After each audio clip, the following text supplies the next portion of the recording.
Air susu yang pemalu kecerdasan Abu Nawas benar-benar menghibur Raja Harun ar-Rasyid.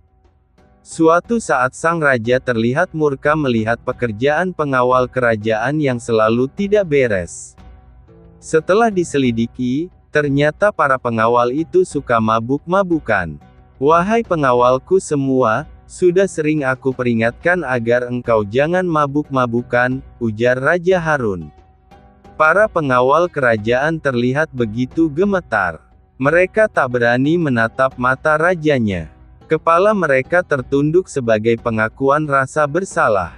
"Ceritakan kepadaku, dari mana kalian mendapatkan arak-arak itu?" tanya raja. Untuk beberapa saat, para pengawal tak mau mengaku juga.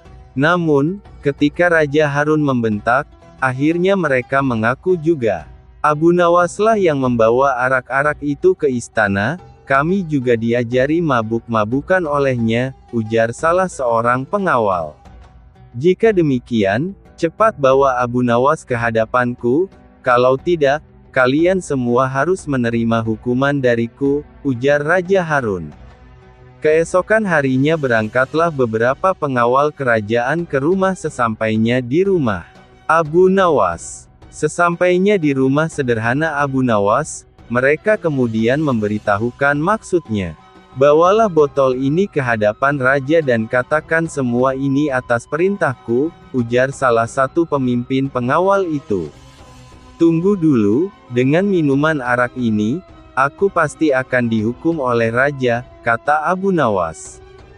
"Benar, tapi jika engkau berhasil lolos dari hukuman raja, aku akan memberimu sejumlah dinar," ucap pengawal itu. "Lalu apa kentunganmu dengan memberiku sejumlah dinar?" tanya Abu Nawas. "Jika engkau lolos dari hukuman raja, maka kami semua juga akan lolos." "Gunakanlah kecerdasanmu untuk mengelabui raja," jawab pengawal itu. Akhirnya Abu Nawas bersedia menerima tugas itu. Dengan memegang sebotol arak berwarna merah, ia menemui Raja Harun. "Wahai Abu Nawas, apa yang engkau pegang itu?" tanya Raja Harun. Dengan gugup Abu Nawas menjawab, "Ini susu Baginda, rasanya enak sekali," jawab Abu Nawas sekenanya. "Bagaimana mungkin air susu berwarna merah, biasanya susu kan berwarna putih bersih," kata Raja Harun keheranan sambil mengambil botol yang dipegang Abu Nawas. "Betul Baginda, semula air susu ini berwarna putih bersih. Saat melihat Baginda yang gagah rupawan, ia tersipu-sipu malu, dan menjadi merah merona," jawab Abu Nawas. Yang mencoba mengambil hati Raja Harun dengan menyebutnya seorang rupawan. Mendengar jawaban Abu Nawas, Baginda pun tertawa dan meninggalkannya sambil geleng-geleng kepala. Raja Harun sebenarnya tahu bahwa yang di dalam botol itu adalah arak, namun karena penyampaian Abu Nawas yang membanggakan hati, ia tidak memberikan hukuman kepada Abu Nawas. "Baiklah, untuk kalian semua aku maafkan, akan tetapi jika kalian ulangi lagi, maka hukumannya akan berlipat ganda," titah sang raja. Akhirnya Raja Harun ar-Rasyid juga memberikan ampunan kepada para pengawal. Abu Nawas juga mendapatkan hadiah sejumlah beberapa dinar dari para pengawal, karena telah berhasil melaksanakan misinya. Nah, demikian sedikit hiburan cerita Abu Nawas, yang mencoba mengambil hati Raja Harun dengan menyebutnya seorang rupawan. Mendengar jawaban Abu Nawas, Baginda pun tertawa dan meninggalkannya sambil geleng-geleng kepala. Raja Harun sebenarnya tahu bahwa yang di dalam botol itu adalah arak, namun karena penyampaian Abu Nawas yang membanggakan hati, ia tidak memberikan hukuman kepada Abu Nawas. "Baiklah, untuk kalian semua aku maafkan, akan tetapi jika kalian ulangi lagi, maka hukumannya akan berlipat ganda," titah sang raja. Akhirnya Raja Harun ar-Rasyid juga memberikan ampunan kepada para pengawal. Abu Nawas juga mendapatkan hadiah sejumlah beberapa dinar dari para pengawal, karena telah berhasil melaksanakan misinya. Nah, Demikian sedikit hiburan cerita Abu Nawas. Belajar dari buah arbei. Kisah Abu Nawas kali ini tentang renungan. Ya, renungan tentang seputar buah yang bernama buah arbei melawan buah labu. Kisahnya, Abu Nawas dikenal memiliki pemikiran cerdas dan hampir bisa dipastikan dirinya memiliki solusi atas sebuah masalah yang tengah dihadapi. Selain itu, Abu Nawas juga dikenal sebagai saudagar buah-buahan yang dipanen dari kebun miliknya sendiri yang lumayan luas. Bahkan saking luasnya kebun yang dimiliki Abu Nawas, sejauh mata memandang yang terlihat adalah bak permadani hijau yang tumbuh subur. Pada suatu hari, Abu Nawas melakukan pengawasan, melihat-lihat kebunnya tersebut. Dirinya berjalan kaki menyisiri kebunnya melewati tiap petak kebun yang ditanami berbagai macam sayur mayur dan buah-buahan segar. Abu Nawas sangat bangga dan bahagia melihat tanamannya yang tumbuh subur dan menghasilkan banyak buah yang berkualitas. Hoenen puis dan puji syukur for more. Ucapan puja dan puji syukur terus-menerus terucap dari bibir Abu Nawas kepada Tuhan. Pada siang hari yang cukup terik itu, perjalanan Abu Nawas yang sedang mengawasi lahan kebun miliknya mendadak berhenti pada sebuah petak di mana tumbuh subur pepohonan arbei. Abu Nawas memandangi dengan detail tiap bagian pohon arbei miliknya tersebut. Dirinya memperhatikan rantingnya, daunnya hingga buahnya yang nampak segar bergelantungan.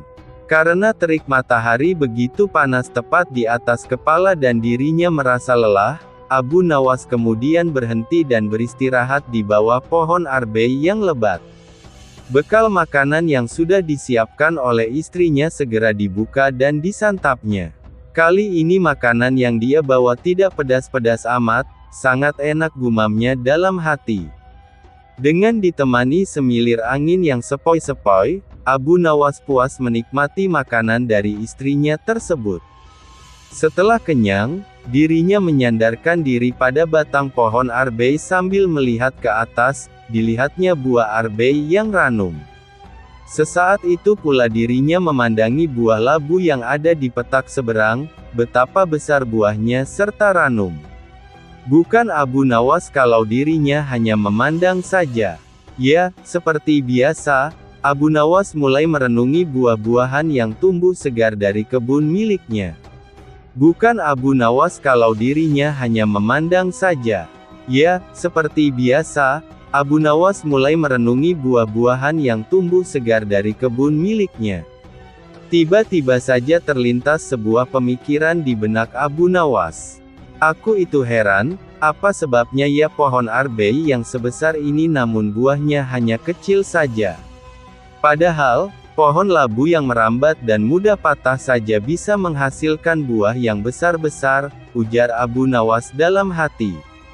Tak lama berselang, angin kecil pun bertiup menghampiri Abu Nawas yang sedang beristirahat seolah-olah langsung menjawab pertanyaan yang ada dalam benaknya. Ranting arbei pun bergerak-gerak dan saling bergesekan dan sesaat kemudian ada sebiji buah arbei jatuh tepat di kepala Abu Nawas yang sedang tidak bersorban itu. Aha, aku tahu sebabnya, ujar Abu Nawas. Beruntung bagi Abu Nawas di siang itu hanya kejatuhan buah arbei saat sedang beristirahat. Bagaimana jadinya jika saat itu dirinya kejatuhan buah labu? Allah SWT menciptakan semua makhluknya yang ada di muka bumi ini dengan kekurangan dan kelebihan masing-masing, di mana semua itu berjalan sesuai dengan fungsinya. Saling keterikatan dan saling membutuhkan. Botol ajaib tidak ada henti-hentinya. Tidak ada kapok-kapoknya, Baginda selalu memanggil Abu Nawas untuk dijebak dengan berbagai pertanyaan atau tugas yang aneh-aneh. Hari ini Abu Nawas juga dipanggil ke istana. Setelah tiba di istana, Baginda Raja menyambut Abu Nawas dengan sebuah senyuman. Akhir-akhir ini aku sering mendapat gangguan perut. Kata tabib pribadiku, aku kena serangan angin, kata Baginda Raja memulai pembicaraan. Ampun tuanku, "Apa yang bisa hamba lakukan hingga hamba dipanggil?" tanya Abu Nawas. "Aku hanya menginginkan engkau menangkap angin dan memenjarakannya," kata Baginda. Abu Nawas hanya diam. Tak sepatah kata pun keluar dari mulutnya. La tidak memikirkan bagaimana cara menangkap angin nanti, tetapi ia masih bingung bagaimana cara membuktikan bahwa yang ditangkap itu memang benar-benar angin. Karena angin tidak bisa dilihat. Tidak ada benda yang lebih anak dari angin, tidak. Benda yang lebih aneh dari angin. Tidak seperti halnya air, walaupun tidak berwarna tetapi masih bisa dilihat. Sedangkan angin tidak. Baginda hanya memberi Abu Nawas waktu tidak lebih dari 3 hari. Abu Nawas pulang membawa pekerjaan rumah dari Baginda Raja. Namun Abu Nawas tidak begitu sedih. Karena berpikir sudah merupakan bagian dari hidupnya, bahkan merupakan suatu kebutuhan, La yakin bahwa dengan berpikir akan terbentang jalan keluar dari kesulitan yang sedang dihadapi. Dan dengan berpikir pula ia yakin bisa menyumbangkan sesuatu kepada orang lain yang membutuhkan, terutama orang-orang miskin. Karena tidak jarang Abu Nawas menggondol sepundi penuh uang emas hadiah dari Baginda Raja atas kecerdikannya. Tetapi sudah 2 hari ini Abu Nawas belum juga mendapat akal untuk menangkap angin, apalagi memenjarakannya.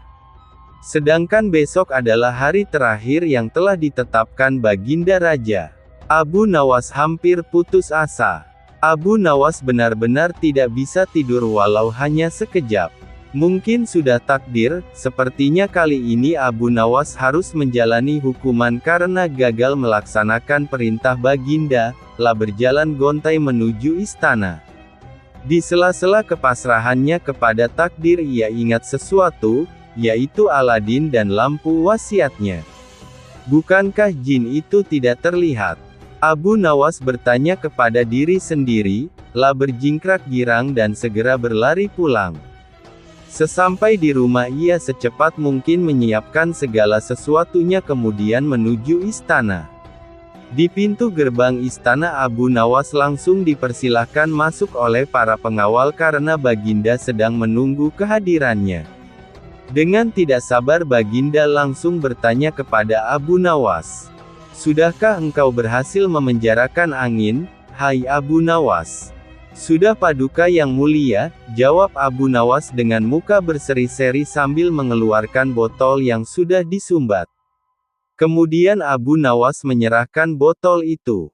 Baginda menimang-nimang botol itu. "Mana angin itu, hai Abu Nawas?"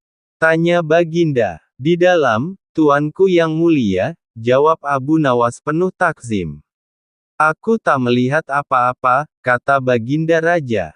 "Ampun Tuanku, memang angin tak bisa dilihat, tetapi bila Paduka ingin tahu angin, tutup botol itu harus dibuka terlebih dahulu," kata Abu Nawas menjelaskan. Setelah tutup botol dibuka Baginda mencium bau busuk. Bau kentut yang begitu menyengat hidung. Bukankah jin itu tidak terlihat? Abu Nawas bertanya kepada diri sendiri, La berjingkrak girang dan segera berlari pulang.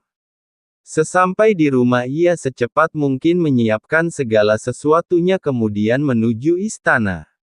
Di pintu gerbang istana Abu Nawas langsung dipersilahkan masuk oleh para pengawal karena Baginda sedang menunggu kehadirannya.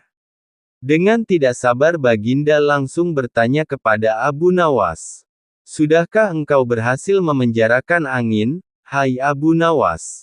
"Sudah Paduka yang mulia," jawab Abu Nawas dengan muka berseri-seri sambil mengeluarkan botol yang sudah disumbat. Kemudian Abu Nawas menyerahkan botol itu. Baginda menimang-nimang botol itu. "Mana angin itu, hai Abu Nawas?" tanya Baginda. "Di dalam, Tuanku yang mulia," jawab Abu Nawas penuh takzim. "Aku tak melihat apa-apa," kata Baginda Raja.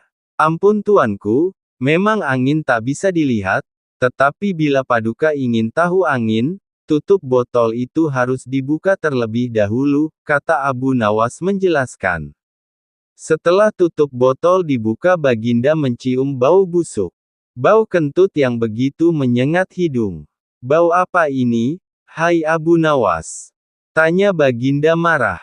Ampun tuanku yang mulia, tadi hamba buang angin dan hamba masukkan ke dalam botol. Karena hamba takut angin yang hamba buang itu keluar maka hamba memenjarakannya dengan cara menyumbat mulut botol, kata Abu Nawas ketakutan. Tetapi Baginda tidak jadi marah karena penjelasan Abu Nawas memang masuk akal. Dan untuk kesekian kali Abu Nawas selamat.